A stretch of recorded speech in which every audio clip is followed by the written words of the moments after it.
Good morning, I am Anil Ojha. Welcome to Easy Class. Today I am going to teach you history for class 8th, chapter 2nd, from trade to territory, part 2. I have discussed about the company of British and they wanted to interfere in the politics of Bengal. And today I am going to start about the Battle of Plassey. As we know, there Murshid Quli Khan was the Nawab of Bengal. After Murshid Quli Khan, Alivardi Khan became Nawab of Bengal.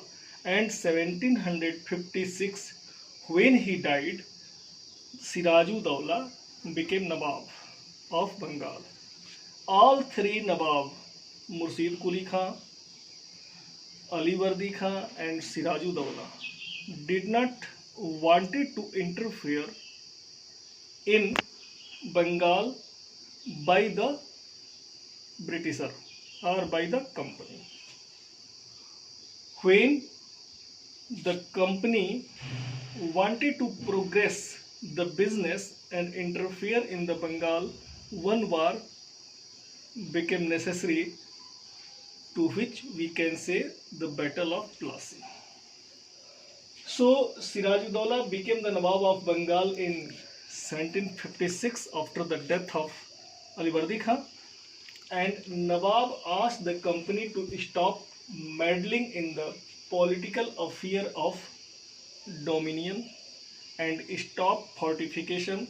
जब सिराजुद्दौला के द्वारा कहा गया company को कि आप यहाँ पे जो ट्रेड कर रहे हैं, जो उसका रेवेन्यू आप है, रेवेन्यू नवाब को देना है, और फोर्ट मीन्स किलेबंदी, अपने बिजनेस की किलेबंदी ना करिए, चूँकि इन लोगों ने एक विशेष आदेश मुगल सम्राट से लिया था बिजनेस करने के लिए, as I have told in previous video. और इस तरह जब रेवेन्यू पे करने के लिए सिराजुद्दौला के द्वारा दबाव बनाया गया कंपनी पे, और company means the East India Company did not agree with this negotiations, और इस नेगोशिएशन से फेल होने के बाद तब नवाब के दिमाग में आया कि हमें इसे फोर्सली रोकना चाहिए। Then Nawab marched with 30,000 soldiers to the English factory at Kasimbazar. Qasim बाजार अपने 30,000 सैनिकों के साथ नवाब गए। वहाँ पे उन्होंने इंग्लिश शिप जो था उसे ब्लॉक किया, वेयर हाउस था उस पर कैप्चर किया, अंग्रेज़ों के साथ कुछ लड़ाइयाँ हुई, उसमें बहुत ज़्यादा नुकसान कंपनी का हुआ। Then he march to Calcutta to establish control over the company's fort.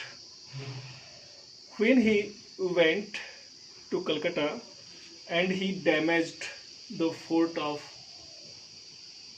fort which was made by the Britisher and damaged his business. One thing came into the company that the war is necessary, and if Nawab interfere us, surely our business our business would not be progress. तो अब लड़ाई अनिवार्य हो गई थी, और उस लड़ाई के लिए ब्रिटिश भी अपने को तैयार करने लगे, यानी ईस्ट इंडिया कंपनी। तो ईस्ट इंडिया कंपनी जो यहाँ पे बिजनेस कर रही थी, उसके जो ऑफिशियल हेड थे उनका नाम रॉबर्ट क्लाइव था, and he was appointed in A Madras naval, जो मद्रास की जल सेना थी उसके वो हेड नियुक्त किए गए थे। On hearing the news of fall of the Calcutta, he prepared himself on attacking on the Nawab of Calcutta और नवाब ऑफ बंगाल। बंगाल के नवाब से लड़ाई करने के लिए वो मद्रास से चल दिए। After reaching there firstly he wanted to a compromise, but in the secrecy of compromise, he wanted to damaged or he wanted to dismissed the power of Nawab and wanted to establish a puppet Nawab. एक puppet Nawab चाहते थे कि जो puppet Nawab, puppet means puppet Nawab syndicates that anyone, if anyone wanted to interfere by the sorry, इसको इस तरह से बोले, if the king was interfered by someone, that king, the particular king was called puppet, means कठपुतली. कोई और उसको govern कर रहा हो, कोई और उसको कंट्रोल कर रहा हो, तो वह नवाब पॉपेट नवाब कहलाएगा. तो ये जो रॉबर्ट क्लाइव थे बिल्कुल नहीं चाहते थे कि सिराजुद्दौला की तरह कोई आक्रामक नवाब हो और जो हमें डिस्टर्ब करे, बल्कि बंगाल में ऐसे नवाब की नियुक्ति की जाए या एक ऐसा नवाब आ जाए जो हमारे बिजनेस में कोई व्यवधान न पहुंचाए. तो इन लोगों में समझौता हुआ कि अब हम इस तरह के आपस में फिर दोबारा लड़ाई नहीं करेंगे. दबाव भी बनाया गया, सिराजुद्दौला मान भी गए और एक सीक्रेट नेगोशिएशन हुआ. उनके जो मिलिट्री फोर्स के हेड थे मीर जाफर, उनसे भी एक कॉम्प्रोमाइज़ किया रॉबर्ट क्लाइव ने कि हम आपको बंगाल का नवाब बना देंगे. तो इस स्थितियों में one war had been happened in 1757, 23 जून 1757, 23 जून 1757 को बैटल ऑफ प्लासी हुआ. और ये बैटल ऑफ प्लासी केवल एक बैटल कहा ही जा रहा है. बैटल के नाम पे कुछ भी मीर जाफर जो कि उसके सेना के हेड थे, उन्होंने कोई लड़ाई नहीं लड़ी और सिराजुद्दौला हार भी गए.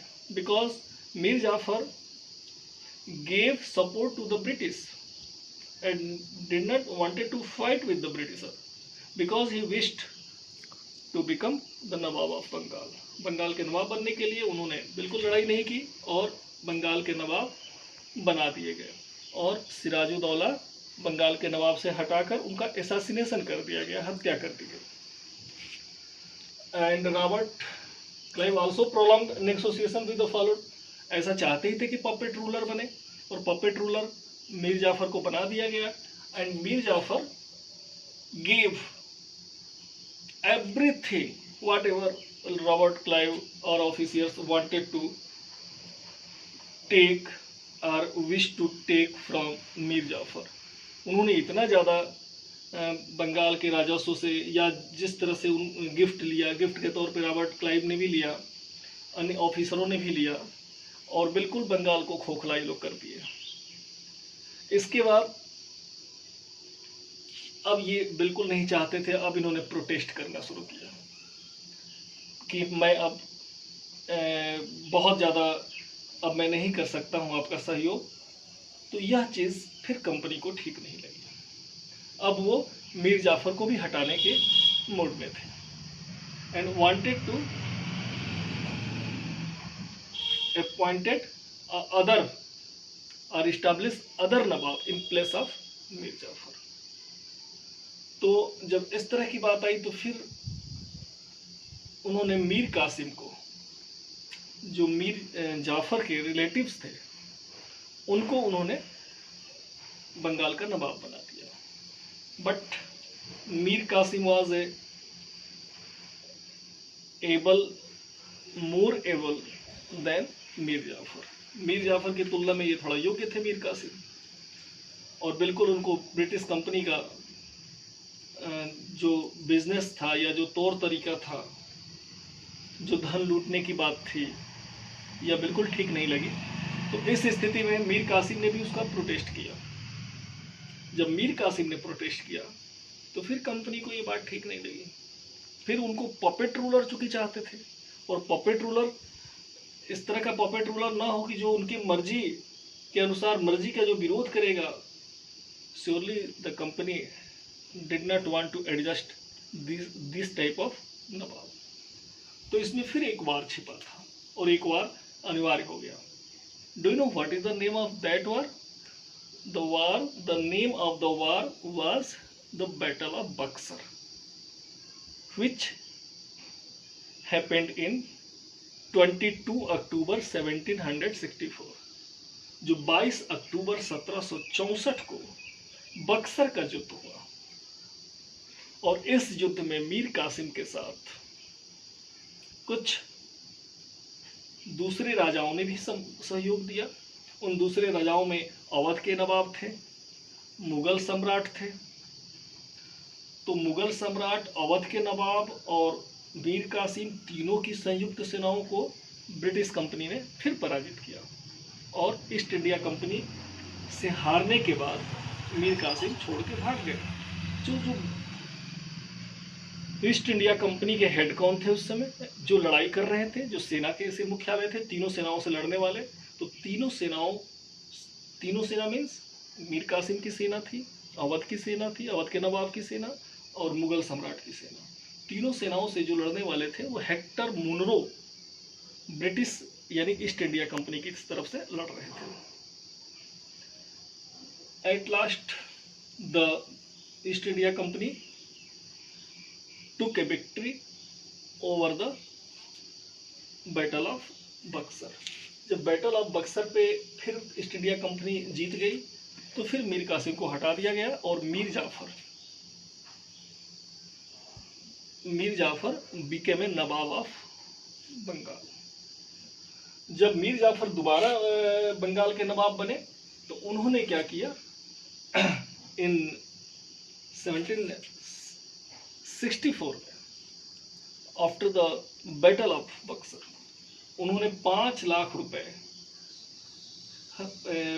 पर मंथ कंपनी को देने के लिए वादा किया। चूंकि इतना पैसा उन्होंने दिया भी, लेकिन स्थिति ये हुई कि बिल्कुल सॉरी, इतना हुआ कि इस कंपनी से इस पैसा देने से बंगाल की जो इकोनॉमिकल कंडीशन थी बहुत खराब होती जा रही थी। अंत में 1765 में after 1 year Mir Jafar was died. जब मीर जाफर भी मर गए तो कंपनी ने सोचा कि भाई, पहले तो शुरू में कंपनी बिल्कुल एडमिनिस्ट्रेशन करना नहीं चाहती थी। Before the death of Mir Jafar company चाहती थी कि हमको बिजनेस करना है और इकोनॉमिकली हमारा बिजनेस जो है वो प्रोग्रेस करे। But after the death of Mir Jafar the Mughal सम्राट appointed the nawab, appointed the diwan to the company. Company को ही उन्होंने दीवान नियुक्त कर दिया। What is the work of diwan? दीवान का काम था रेवेन्यू कलेक्ट करने का, और कंपनी के पास ही पावर हो गया रेवेन्यू कलेक्ट करने का। तो यानी एडमिनिस्ट्रेशन भी इसके हाथ में और रेवेन्यू कलेक्ट करने का हाथ में है ही, बिजनेस कर ही रहा है, सब इसकी मर्जी से हो रहा है। तो जब इस तरह की बातें आई तो अब जो पैसा, जो धन बाहर इंग्लैंड से भारत आता था सिल्वर के रूप में, गोल्ड के रूप में वस्तुएं को खरीदने के लिए, तो अब कंपनी ने देखा कि हम तो यहीं पे इतना धन कमा ले रहे हैं और यहीं के धन को यहीं भारत में ही उपयोग करेंगे। और वो क्रम से बहुत प्रॉफिट कंपनी करती चली गई और इतना ज़्यादा धन कमाया कंपनी ने इस भारत में कि जिसका हिसाब किताब नहीं हुआ। तो फिर आफ्टर द स्थिति ये हुई कि जो यहाँ पे मसाले का व्यापार था या कॉटन का व्यापार था, सिल्क का व्यापार था, हमारे यहाँ का व्यापार लगभग पतन की तरफ जा रहा था और जो कंपनी जो है बिजनेस कर रही थी वो प्रोग्रेस कर रही थी। Okay, now I am going to tell about the company's official become nawab. अब जो कंपनी के ऑफिसर थे, जो खुद रॉबर्ट क्लाइव थे, इन लोगों का जीवन तरीका जो था वो बिल्कुल नवाब के स्टाइल का हो गया था। ये लोग गिफ्ट बहुत लेते थे, दबाव बनाया जाता था उस कठपुतली शासक से, कठपुतली जो नवाब था, जो पपेट था, क्योंकि ये तो दीवान थे और इन लोगों ये कलेक्ट क्या करते थे रेवेन्यू वगैरह भी, और उन पे ये दबाव था जो नवाब थे कंपनी के कि गिफ्ट हम लोग को दे। तो रॉबर्ट क्लाइव भी गिफ्ट लेता था, फिर जो अन्य ऑफिसर थे वो भी गिफ्ट लेते थे। When the company appointed governor of Bengal to the Robert Clive, the British government asked him to inquiry about the corruption. British parliament के द्वारा कहा गया रॉबर्ट क्लाइव से यहाँ पे करप्शन बहुत ज़्यादा है इंडिया में, इसको जांच कराई जाए। तो संदेह के दायरे में खुद ही ये भी आ गए थे रॉबर्ट क्लाइव, और ये जांच क्या कराएंगे, जब इनको इसके पद से हटाया गया, जब ये गवर्नर 64 से 72 तक जब यहाँ पे इनका एडमिनिस्ट्रेशन काम चल रहा था, तो उसमें इतना ज़्यादा धन इन्होंने कमाया कि इनको हटा दिया गया। चूँकि सबसे पहले रॉबर्ट क्लाइव जो थे 1743 में इंडिया आए थे और यहाँ 18 साल की उम्र में आए थे और बहुत ज़्यादा धन कमाए और 72 तक रहे। तो जब जांच इनके ऊपर किया गया तो इनके ऊपर आरोप लगाया गया कि आपने स्वयं भी भ्रष्टता के साथ काम किया है ब्रिटिश पार्लियामेंट के द्वारा। तो ये 74 में जाके इन्होंने सुसाइड कर लिया। तो कहने का मतलब कि यहाँ जो भ्रष्टाचार हो रहा था, खुद ब्रिटिश पार्लियामेंट कह रही थी, भारतीय जो नवाब थे या यहाँ का जो बिजनेस था उनकी तो हालत बहुत ही खराब होती चली गई थी। तो ये कंपनी मजबूत होती जा रही थी, अंग्रेज मजबूत होते जा रहे थे इंडिया में, और जो वहाँ के ऑफिसर थे उनकी जो स्टाइल थी, जो जीवन का तरीका था, they are living as the style of the Nawab. Okay, next subsidiary alliance. Subsidiary alliance क्या होता है? तो सब्सिडियरी एलियंस से पहले थोड़ा सा हम लोग कंपनी रूल एक्सपेंड्स पढ़ लें। Company rule expends means company का जो रूल था, जो शासन करने का तरीका था, तो इसमें द प्रोसेस ऑफ एनेक्सेशन लगाया गया था। Annexation, what is the annexation? Annexation means कोई बाहरी शक्ति या कोई मजबूत देश कमजोर देश पर जबरदस्ती शासन, economically, politically, diplomatically they are doing the rules, it is called the annexation.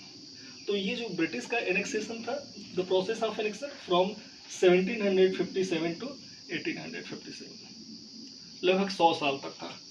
It start from the battle of the Plassey from 1757 and the first Indian struggle which we can say it happened in 1857, जो भारत का प्रथम स्वतंत्रता संघर्ष हुआ था, यहाँ तक इन लोगों का बिल्कुल शासन था ईस्ट इंडिया कंपनी का। तो ये हर एक तरह से डैमेज करती जा रही थी इंडियन की पॉलिसी को। फिर इसके बाद इन्होंने सब्सिडियरी एलियंस कर दिया। Subsidiary alliance by happened Richard Wellesley who had come here from 1798 to 1805। जो लॉर्ड वेलेस्ली हमारे यहाँ आए थे, वो जो 1798 से 1805 तक रहे, उन्होंने सब्सिडियरी एलियंस किया। सब्सिडियरी एलियंस का मतलब ये होता है, इसको हिंदी में सहायक संधि बोलते हैं। He distributed all the territory of India in 3 groups. उन्होंने 3 ग्रुप में बांट दिया, बोला कि भाई हम आपको सहायता करेंगे, आर्मी की सहायता करेंगे, सेना की सहायता करेंगे।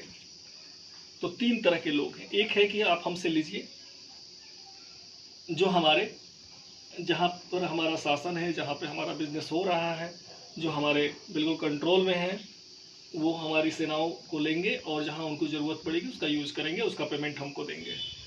एक तो ऐसे हो गया। दूसरा राज्य इस तरह का होगा कि जो हमारे पे पूर्ण रूप से निर्भर हैं।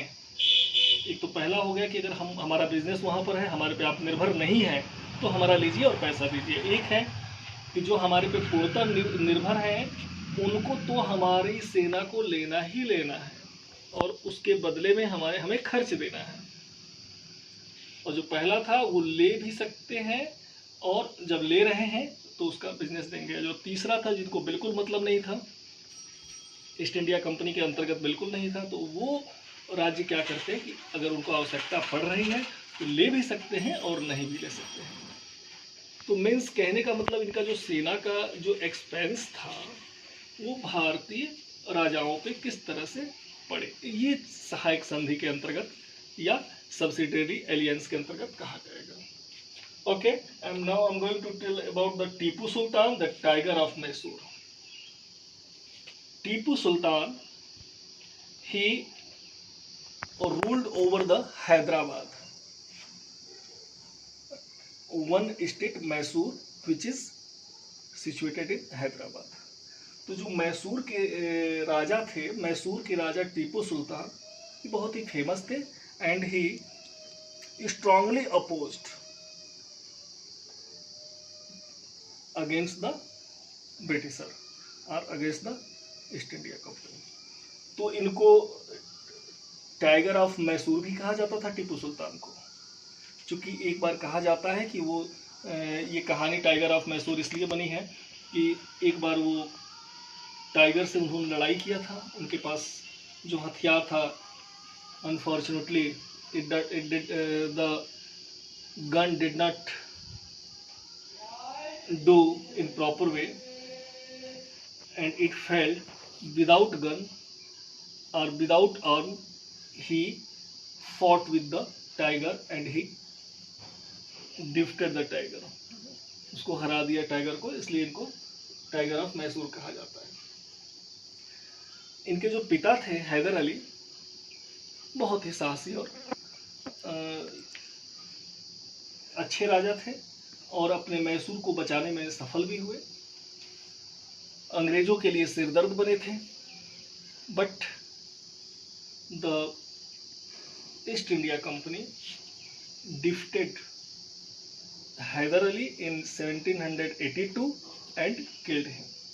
After killing Hyder Ali, Tipu Sultan became king in 1782 of Mysore। 1782 में जब ये राजा बने तो इन्होंने भी अपने पिता की तरह स्ट्रांगली उनका विरोध किया, क्योंकि मालाबार एक कोस्ट है और मालाबार कोस्ट के बाद पास ये बिजनेस होता था, इसमें इन्होंने ईस्ट इंडिया कंपनी का विरोध किया, यहाँ पर बिजनेस नहीं करने देंगे हम।